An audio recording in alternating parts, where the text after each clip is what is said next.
E aí, gente, tudo bom? Hoje a gente vai para mais uma aula de lógica de programação, tá? Na aula de hoje, a gente já viu que são variáveis, já viu que são constantes. A gente agora vai ver quais são os tipos de variáveis que existem e quais são as possibilidades, né, que a gente pode declarar dentro dos nossos programas. A gente já fez alguns exemplos em que era preciso fazer essa declaração, porém a gente vai focar um pouco mais nisso aí, né, para a gente entender como é que deve ser a forma correta de fazer essa ação. Uma coisa importante que a gente tem que saber é que existem alguns tipos de variáveis específicas, tá?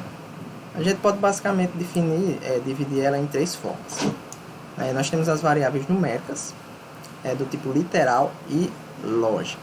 E cada um desses tipos eles se subdividem em outros tipos de variáveis, tá? Por exemplo, a gente tem aqui uma variável do tipo numérico, que eles podem ser divididos em inteiro e real. Então, o que é um número inteiro? É um número que ele não... Vamos dizer assim, um número que ele não é quebrado, né? O próprio nome já está dizendo, ele é inteiro. Então, por exemplo, o número 1, número 2, número 100, 1000, a gente pode considerar que esses são números inteiros, tá? Enquanto os números reais são aqueles números que a gente consegue dividir, né, entre dois números inteiros. A gente utiliza muito para determinar preços de produtos, tempo também, que são números que permitem que a gente, vamos dizer assim, quebre ele, certo? Então, sempre que a gente precisar de uma variável que vai armazenar um valor fixo, como por exemplo um placar de um jogo que vai sendo alterado, a gente utilizaria um valor inteiro. Se a gente fosse armazenar um preço de um produto, a gente utilizaria uma variável do tipo real. E a gente vai ver como é que a gente especifica cada um desses tipos dentro do nosso campo, tá? Em relação às variáveis do tipo literal, são aquelas variáveis que utilizam mais texto, tá? A gente tem o tipo caractere. Normalmente esse tipo ele é utilizado para valores específicos, né? Que só use, por exemplo, uma unidade de alguma coisa ou duas unidades de alguma coisa. A gente utiliza para alguns símbolos ou para valores que a gente só precisa de um número X de caracteres. Vamos dizer assim, eu preciso de uma variável que ela sempre vai armazenar 2 caracteres ou um caractere só. Então, quando tiver esse padrão, sempre essa variável vai ser informada dentro de um limite de caractere. Por exemplo, quando a gente vai trabalhar com siglas de estados, né? A gente sabe que as siglas de um estado sempre são 2 caracteres, né? PB, RN, RJ, enfim. Então, a gente utiliza normalmente esse tipo de variável para armazenar esses valores. E aí, o tipo string é quando a gente precisa de textos diversos, tá? Quando a gente vai trabalhar com texto sem um padrão específico. E aí, para nomes de pessoas, nome de lugares, cidades, normalmente a gente utiliza variáveis do tipo string, né? Que a gente vai ver que no Portugal é o que a gente chama de cadeia. Já fizemos uns exemplos antes. E as variáveis do tipo lógico são aquelas variáveis que funcionam só com base em zeros e uns, né? Verdadeiro ou falso. Isso a gente usa muito quando a gente vai testar algumas condições. A gente também vai ver exemplos sobre isso. Uma coisa muito importante que a gente tem que saber sobre uma variável é que quando a gente declara essa variável, ela só pode receber valores daquele tipo, tá? Eu não posso, por exemplo, declarar uma variável do tipo inteira e tentar inserir um valor do tipo real, tá? Isso não vai funcionar, o programa com certeza vai retornar algum erro. Eu vou mostrar um exemplo a vocês. Estou aqui na tela do Portugal, isso aqui é aquele nosso programa que a gente utiliza para somar 2 números, tá? Observem aqui que a gente tem 3 variáveis, todas do tipo inteiro, né? 2 para receber cada um dos números que a gente quer somar, e uma variável inteira do tipo soma, que é a que vai receber o resultado dessa soma, tá? Então, se a minha variável ela é do tipo inteiro, o único valor que eu posso informar é do tipo inteiro, tá? Vou executar aqui o programa, e vocês vão ver que a primeira coisa que ele vai fazer é pedir para que eu insira um número, né? Para depois inserir o outro e ele realizar a soma, tá? O correto desse programa seria que eu informasse 2 números inteiros, né? Por exemplo, se eu informar o número 5 e o número 3, ele vai me retornar o valor 8, tá? Que é a soma desses 2 números. Porém, se eu tentar inserir um valor real, por exemplo, 2.1, o meu programa ele vai retornar uma mensagem de erro, tá? Então, ele não vai funcionar justamente porque eu declarei essa variável do tipo inteiro e tentei inserir uma informação do tipo real, tá? Então isso aí vai dar incompatibilidade e a gente não vai conseguir executar esse programa. Então aqui eu tenho alguns exemplos de variáveis que a gente pode declarar. Lembrando que eu estou utilizando como exemplo a linguagem Portugal, tá? A gente já discutiu sobre isso e que a lógica de programação ela é uma só, porém as linguagens de programação, cada uma vai ter a sua sintaxe específica, tá? Então nem todas as linguagens de programação, por exemplo, vai ter variável do tipo cadeia, tá? Que essa variável cadeia nada mais é do que uma variável para informar caracteres diversos, tá? Em muitas linguagens de programação a gente vai encontrar ela como sendo o tipo string, tá? É o tipo mais comum utilizado. Porém, no Portugal, a nomenclatura é cadeia, certo? A gente tem aqui um programa também que a gente já utilizou, já desenvolveu ele, que é um programa que faz um cálculo de mercadorias, né? E aí a gente tem uma variável do tipo inteiro, que é para informar as quantidades, né, dos produtos que forem comprados. Uma variável do tipo real, que ela serve para mostrar o valor de algum item. E outra do tipo real também, que é o valor total, né, que ela é o resultado da multiplicação entre o valor do produto e a sua quantidade, que também vai gerar um valor do tipo real, certo? Então vocês podem até tentar alterar algumas variáveis dessa, por exemplo, se esse valor total a gente definisse ela do tipo inteiro, será que ia dar certo? Tenta fazer aí. E aqui a gente tem o nosso programa para calcular a média, né? Que ele pede 3 notas e faz o cálculo da média. Como a gente sabe que as notas de vocês, né, elas não são números inteiros, né? Vocês podem ter uma nota 9, mas vocês também podem ter uma nota 9,5, por exemplo. Então a gente precisaria definir variáveis do tipo real, tá? Então a gente tem que visualizar qual é a informação que a gente deseja armazenar dentro dessa variável para que aí a gente pense qual é o tipo de variável mais adequada para ela.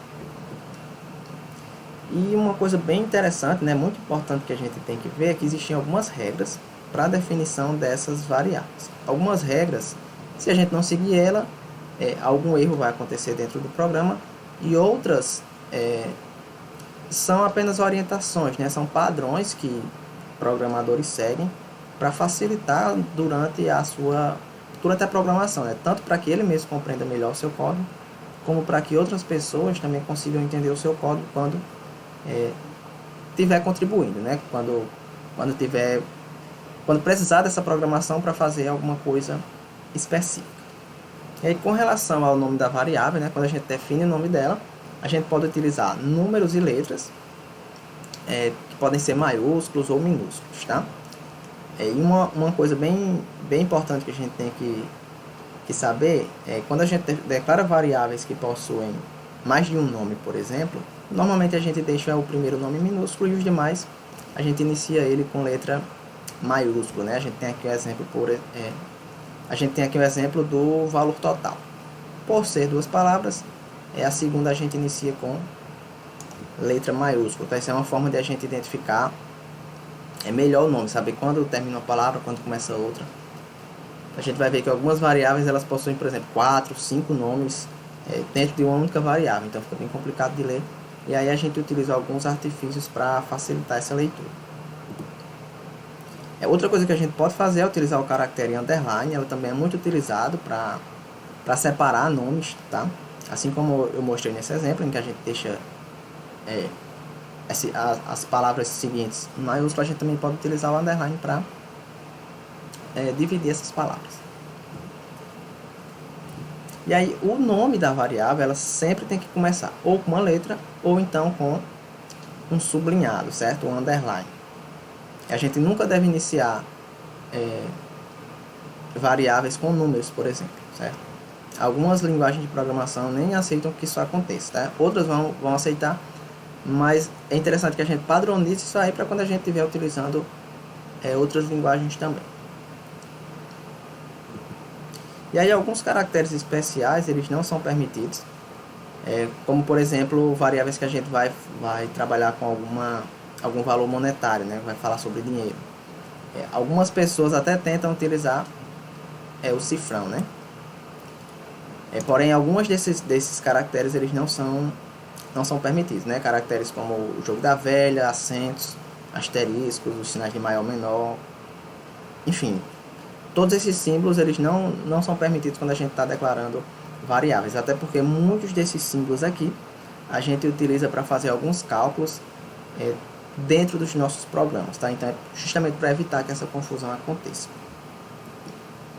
E outra coisa que a gente também não faz é utilizar acentos, por exemplo, dentro de alguns programas. Isso aí acontece porque normalmente um programa ele pode ser executado em diversos países que possuem diversos idiomas. Então, existem alguns idiomas, por exemplo, que não possuem acento no seu alfabeto. E a mesma coisa acontece com esses símbolos, tá? Alguns países até utilizam símbolos no seu alfabeto.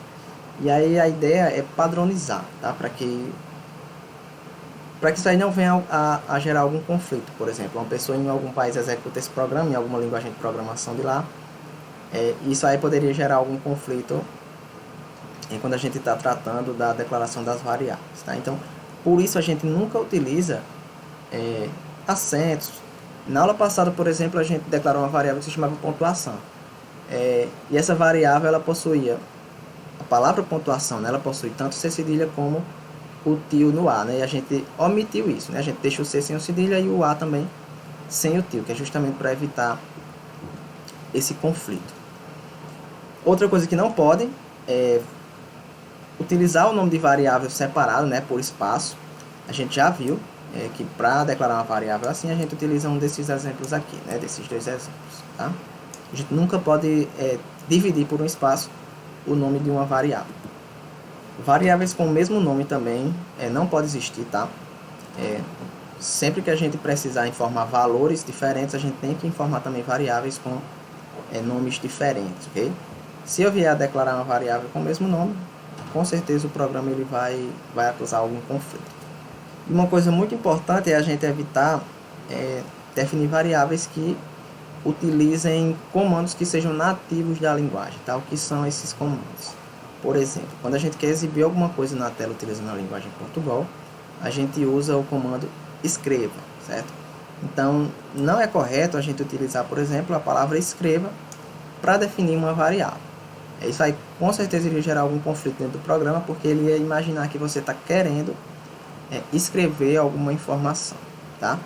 Então a gente nunca pode definir variáveis com comandos que são nativos da linguagem, né? Como por exemplo escreva, o inteiro que serve para a gente definir uma variável, tá?